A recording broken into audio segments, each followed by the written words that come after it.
All right, good evening, students. And what I'm making here is just an overview of the presentation. A few of you are out tonight, so I went ahead and did this so that you'll be ready for our test next week. So I'm going to take a few minutes and just go over Chapter 2 about the self, social, and moral development. So this will be brief, and I'm hoping to get most of the interactions that you're most likely going to need so that if you missed today or you want a review of it, you'll be able to. Here are the objectives. The presentation is also provided for you, so you can read over the objectives if you like, but it goes over the stages of the theories in self, social, and moral development. Then we'll describe some general trends and the group differences between the theories, and then we're going to explain moral development and how Kohlberg and Gilligan in particular cover that. The last two, I left those off because there are some assessment strategies that I want to get into later. So we're going to identify that later. So Goldberg and Gilligan are the two in particular we're going to be looking at. We're going to look at Erikson's 8 stages of psychosocial development. I think that's really important. We have to focus on that. That's a big chapter and a big component out of here. And then finally, one segment that's not in the textbook.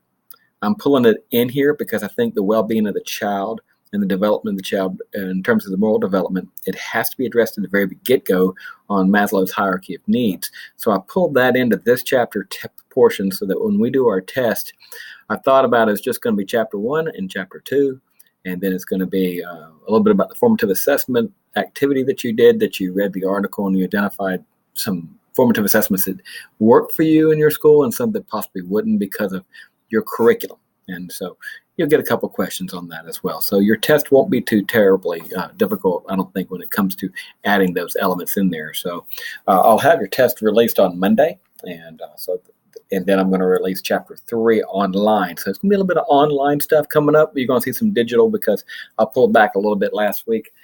So we're going to make sure that we get you paced in there. So we'll have 4 tests. We're going to have this quarter. This is like a quarterly test. We'll have a midterm, a third quarter test, and then finally a final. So we'll have 4 quizzes here. So that'll give you an understanding of, our assessments that we got coming up. So this is Erikson right here, and he had 8 stages of development, right? And here they are, starting over here from infancy throughout, all the way to ego, identity, integrity, and despair at the end, if you will. But so at each stage, there's a crisis or a task that we need to resolve. So if you look at each one of those stages, it's fascinating how he did it.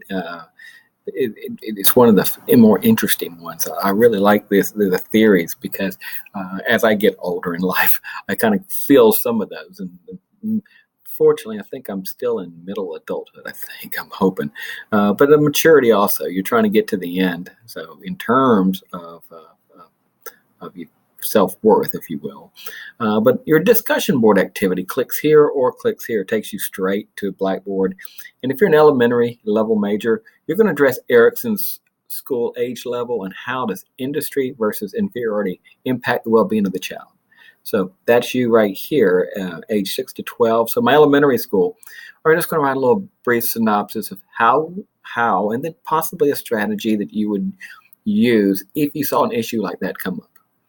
Secondary level, kind of the same activity, except that you're going to be doing identity versus role confusion, and you're going to look at the little scenario, and it's not too tough. And when you look at this link right here, they break down both of those for you, and you can take a look, and you can think of scenarios that you're seeing in your observations that we want to address in terms of those two task or crisis, if you will, that they need to address. So that is a discussion board activity we're doing in class today. So if you get a hold of this one, just go ahead and make sure you get that one done.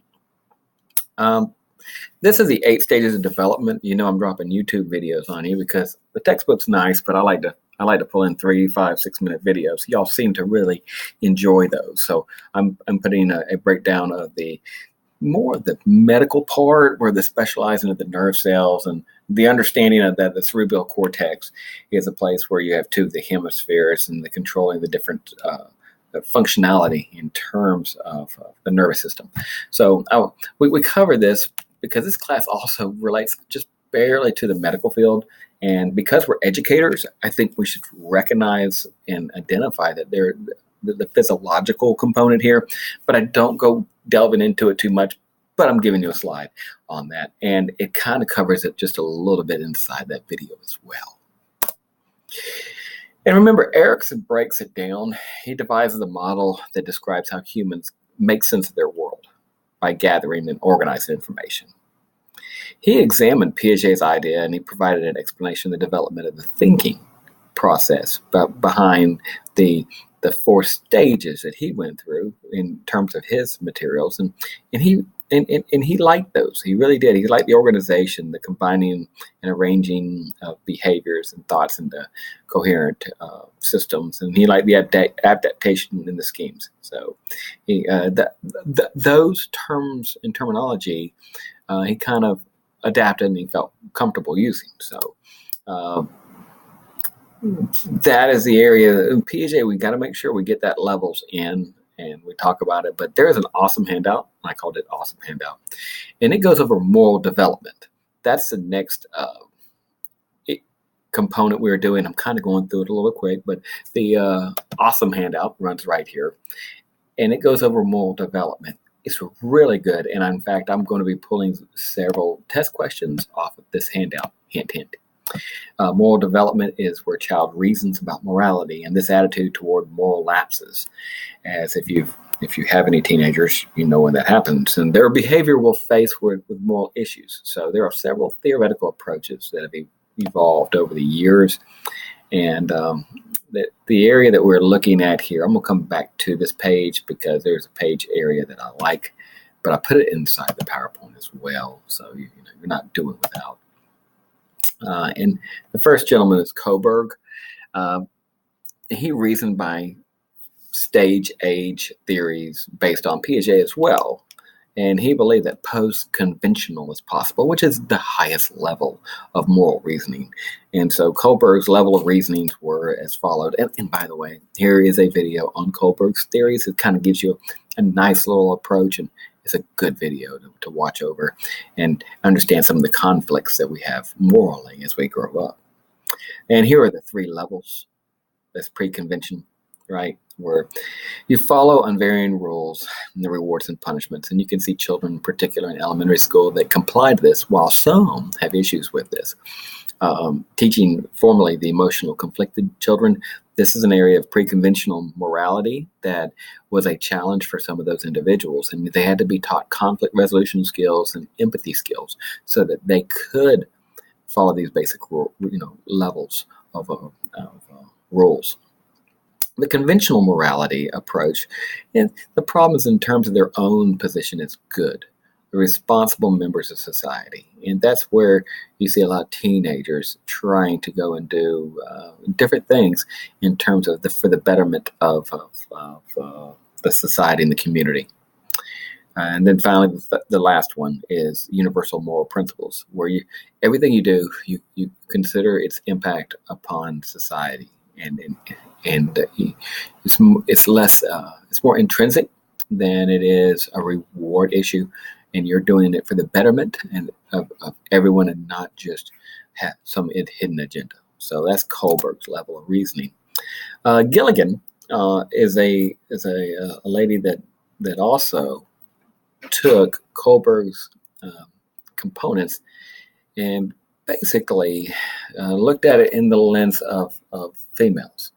And fascinating that she believes that women tend to develop morality in stages, and these stages follow Kohlberg's examples. Okay, but they were slightly different in that there's a stronger focus on survival and self-interest at the initial stage for females, and then they go into a stage where women provide or prioritize selfishness and caring about others. There is an empathy, and maybe that's why you see a lot of we have more females than males in education, which is interesting. And I think over the years that Gilligan kind of supports the idea of more nurturing its potential from females overall. But in the final stage of the moral development, women takes responsibility for the consequences of their choices and gains, and to achieve a higher level of moral development.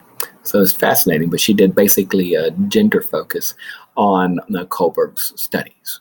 So it's all about the stages of development and the morality that it plays in terms of the psychological component, where we're trying to get people to do the right thing, and then you kind of grow each time to the point where it's not so egocentristic, if you will, from a Freudian component, where it's all about you, to where you can basically determine that there's a larger scheme of things in action. And that's what Gilligan is also looking to get to at the end.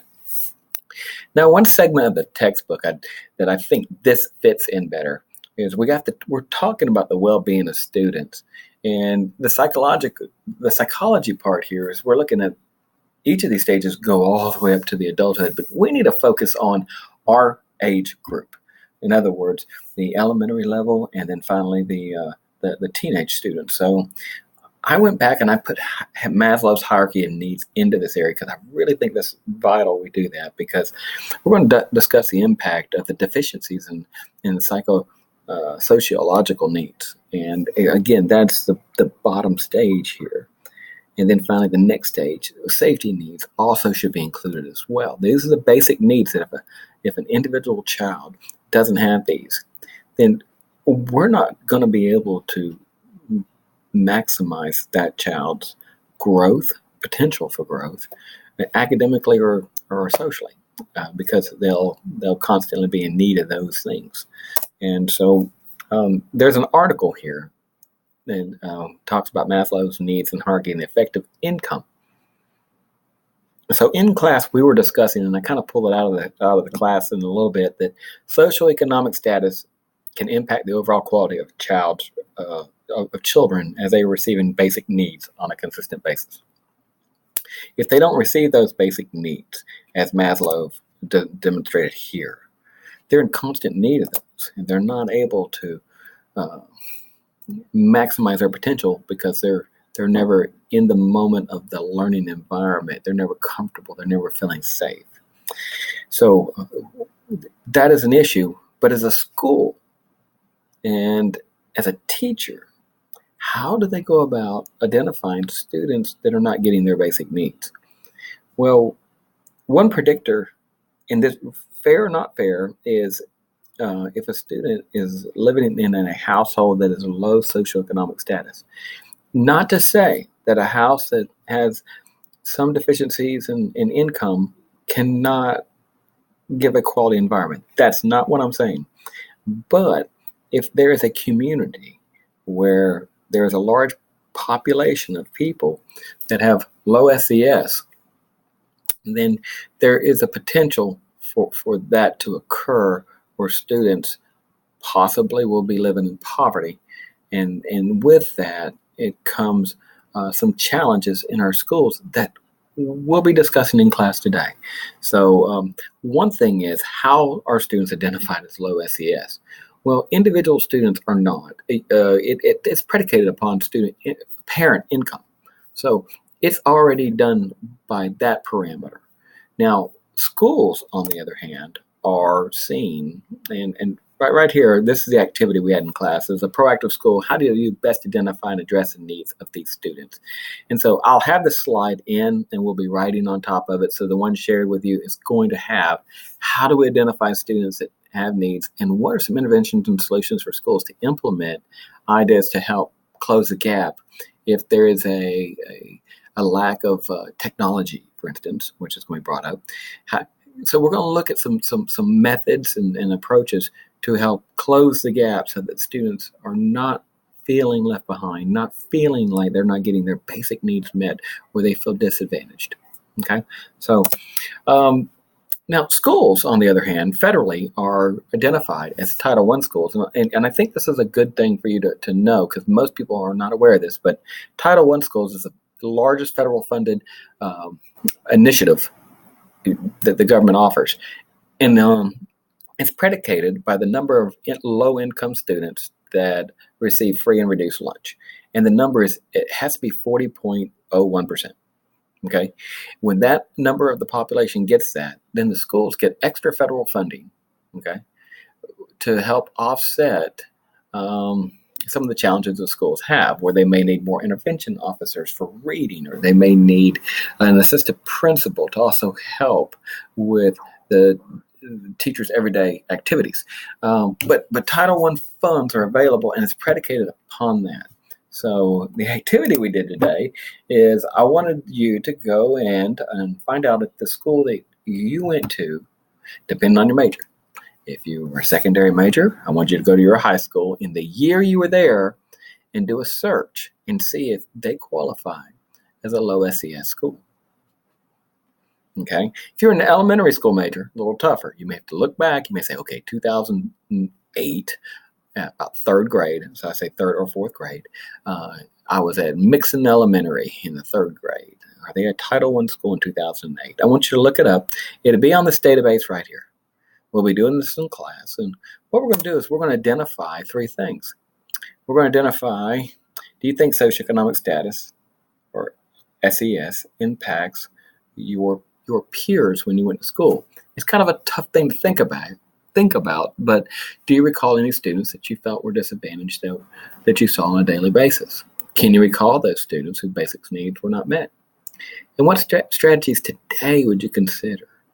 As a future educator, what are some of the things that you would have come up with that you could have done differently as you think about the students that had these challenges? So these are the reflection questions from Chapter 2. How are stage theorists like Piaget and Erikson similar in nature? Let's just, number 2, discuss the moral development theories of Kohlberg and how Gilligan developed an extension that addresses females. What role does Maslow's hierarchy needs play in the psychological well-being of the child? Number 4, how are today's schools impacted by low SES, and what are some intervention strategies proposed by our class, which we're going to put on that slide, to address these needs? And 5, here is the question that I'm really kind of coming to at the end, or how are mental health issues dealt with in schools and in society in general today? So the last question is brought upon by us thinking about those challenging components of just socioeconomic status. And one question we got coming up, and this is where all the learning theories are going to be kind of coming back to, is when we have someone that is not getting their basic needs, how are we addressing that? And what is the role of the schools in developing those? So when we start thinking about socioeconomic status, it's not too far of a stretch to also start thinking about other issues we have, such as mental health. So this is just a primer for what's coming, because when we start thinking about mental health issues, and we're going to be bringing these up in some other scenarios, how are we going to address this? Because as future teachers, it's going to be a significant issue in your daily activities. So that's pretty much Chapter 2. And you'll see that I did not pull as much out of the Chapter 2 text as I did on 1. But what you want to do is make sure you look over those 5 questions that I haven't given you a place to park yet. And just make sure it's like our little pre-study guide. And then those 5 questions at the back end here are going to be ones that you want to address. And then from there, you'll get about a 25-question multiple choice quiz. And you can use these resources available on Monday. And I think everybody will be okay. So make sure you do the discussion board activity and check out the module in our section. I think I now have it available for you. Let me go back up and just double check. And the discussion board module, I haven't released it for everybody to see. I'm going to do it during class, which starts in about 9 minutes. So let's see, it's module 2. And there they are. So the Chapter 2 presentation, Maslow's need of hierarchy, the article that I was referring to, Erikson's stage question, which is going to be the discussion board activity, and then the theories of moral development, that awesome handout. Those are all going to be places that I'm going to be referencing. So the only activity you have right now will be the discussion board and then the quiz on Monday. So I'm keeping it slight for you, but on Wednesday, I will release the next chapter, which will be Chapter 3, and we'll be getting into one of our first learning theories. Okay, so that will do it for today. So if you missed class, or if you wanted to review this to kind of see what I was talking about, that was it. So Hope everybody has a good night, and we'll be seeing you in a few minutes if you're coming to our class today.